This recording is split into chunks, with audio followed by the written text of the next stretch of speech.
MSC est un petit constructeur espagnol qui pour 2008 a décidé de mettre les bouchées doubles. En renouvelant une bonne partie de sa gamme, il propose désormais un tout nouveau modèle, le Zion Carbone, un modèle d'enduro marathon qui compte bien bouleverser la hiérarchie mondiale.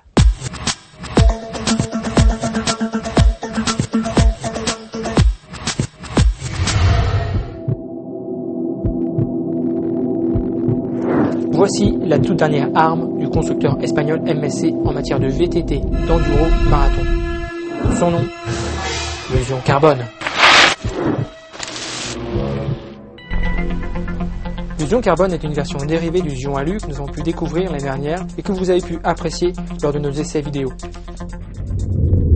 Avec une masse annoncée de 10,7 kg sans pédale et un prix inférieur à 5 000 €, il est annoncé comme le champion du rapport prix-poids. D'autant que ce nouveau Zion développe pas moins de 145 mm de débattement. Alors pour arriver à un tel résultat, le Zion Carbone utilise un process de fabrication assez original. En fait, il s'agit de deux coques qui sont collées entre elles.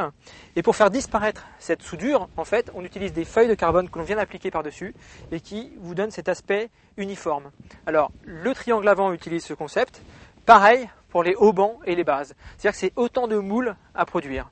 Alors au passage, le Zion adopte la toute nouvelle géométrie déclinée sur la version aluminium. Alors comme on peut voir, un sloping vraiment beaucoup plus prononcé et surtout cette originalité qui provient du tube diagonal. Alors comme on peut voir, ça fait une sorte de S. Pourquoi cette forme? Eh bien très simple, ça permet d'une part de faire passer les nouvelles fourches qui ont des boutons assez hauts, voyez, et surtout ça va permettre de pouvoir monter un porte-bidon. Effectivement, en général, sur un vélo sloping, il est très difficile de monter un porte-bidon. Or, souvent, dans ce genre de pratique, qui est le marathon enduro, on aime bien avoir des bidons. Avec cette forme, le problème est résolu. Alors, au chapitre des composants, on peut noter cette tige de selle absolument magnifique, fabrication maison. Il s'agit donc d'une tige de selle en carbone, titane et siège en carbone. Alors, dans une version en 27,2 de diamètre, 350 mm de longueur, eh bien, cette tige de selle ne pèse que 158 grammes. Une bien belle performance. A noter que seules les pattes arrière sont en aluminium, même si, tel qu'on pourrait le voir, on pourrait les croire en carbone. En fait, petite astuce, la peinture rappelle le carbone. Un effet de style qui passe très très bien sur ce vélo. Au niveau de la suspension arrière, il s'agit d'une suspension maison, alors le MTS chez MSC. En fait, c'est une sorte de FSR avec un pied basculeur. Ici, il développe 120 ou 145 mm de débattement. Très honnêtement, il trouve sa vraie position en 145 mm de débattement, d'autant que la cinématique change légèrement si vous passez en 120 mm de débattement. Donc autant oublier ça, restez en 145. L'idée ici, c'est d'avoir un vélo qui soit assez actif sur les petits chocs, tout en évitant le pompage, et après qui amortira bien les chocs.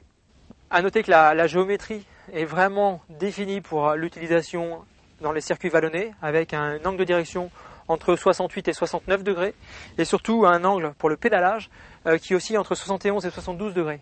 Alors un angle de pédalage qui permet vraiment d'être à l'aise, quelles que soient les situations, et surtout un angle à l'avant qui offre une stabilité au vélo. Il ne reste plus qu'à voir ce que ce nouveau vélo donne sur le terrain.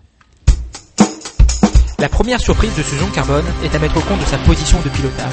La potence ultra courte sur ce type de VTT est assez rare, mais finalement elle convient très bien pour compenser le tube supérieur relativement long. Les premiers tours de roue sont l'occasion de mettre en avant le caractère de ce nouveau Zion. Ses bases, assez longues, ont tendance à brider les relances. Alors certes, elles sont là, mais peu explosives. Par contre, elles procurent une stabilité en descente et surtout permettent au Zion d'être le champion des montées impossibles. En revanche, si le pompage est parfaitement maîtrisé lorsque le pilote est assis sur la selle, il est de retour dès que l'on se met en danseuse. Par ailleurs, le Zion est encore un peu pénalisé par un début de course un peu dur qui ne favorise pas le grip en côte. En descente, le Zion, malgré un manque de rigidité latérale, notamment du train arrière, est un véritable plaisir à piloter. Les moyens et gros chocs sont absorbés avec une facilité déconcertante. Son angle ouvert, en position 145 mm de débattement, associé à son centre de gravité bas, sont des avantages très appréciables. Alors Nicolas, l'année dernière, tu avais testé le Zion dans sa version aluminium.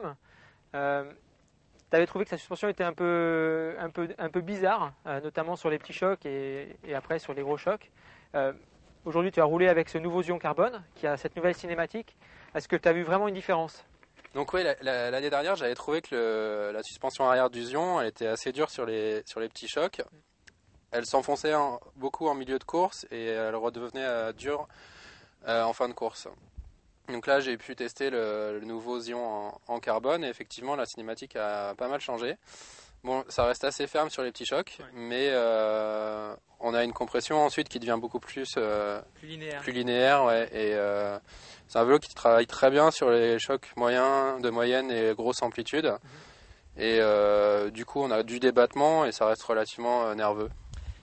Tu trouves pas il manque un peu de sensibilité sur les petits chocs quand même? Il manque un peu de sensibilité sur les petits chocs, ouais. Mais après, c'est assez difficile, je pense, de trouver un compromis entre avoir un vélo qui reste efficace au pédalage avec 140 mm de débattement. Donc ça reste quand même un vélo performant et dans cette pratique-là, on ne recherche pas non plus forcément le confort, je pense. Ouais. Donc moi j'ai pris beaucoup de plaisir, mais c'est vrai que c'est pas un vélo Pullman. Enfin, un gros confort. Gros confort, non. Et alors au niveau du pro-pédale, est-ce que tu en as eu l'utilité ou pas du tout? Sur les 3 positions, j'ai roulé uniquement en position ouverte. D'accord. Et j'ai pas vraiment vu l'utilité d'utiliser les 2 autres positions. Oui, d'autant que de base, l'amortisseur offre un pro-pédale très dur. Ouais, le setting d'usine fait par Fox et on peut choisir 3 positions. Ouais. Enfin, le constructeur peut choisir 3 positions et là, donc, il est au plus dur. Voilà. D'accord, donc vraiment l'intérêt très limité finalement d'avoir cette petite molette. Moi, le conseil que je peux vous donner, c'est lorsque vous utilisez le pro-pédale, c'est de rester en position 1 parce qu'elle est amplement suffisante. Si vous utilisez les positions 2 ou 3, la suspension arrière sera beaucoup trop dure et vous perdrez en motricité et en confort. Voilà, exactement. Le Zion carbone profite donc d'une masse très faible pour distiller sur des terrains aussi variés que la plaine ou la montagne un comportement ultra efficace. Très bon grimpeur, descendeur de talent, le Zion montre qu'il a atteint une maturité digne des grands constructeurs. Au chapitre des sujets qui fâchent, on trouve sans hésitation la selle sans marco qui martyrise l'intérieur des cuisses. Enfin, à notre goût, il manque encore aux Zion un soupçon de confort et donc d'amorti sur les petits chocs pour pouvoir l'exploiter pleinement. Voilà, il est temps de rendre à contre-cœur ce magnifique vélo qui non seulement se fait champion du rapport masse-prix, mais surtout qui est un véritable plaisir à piloter.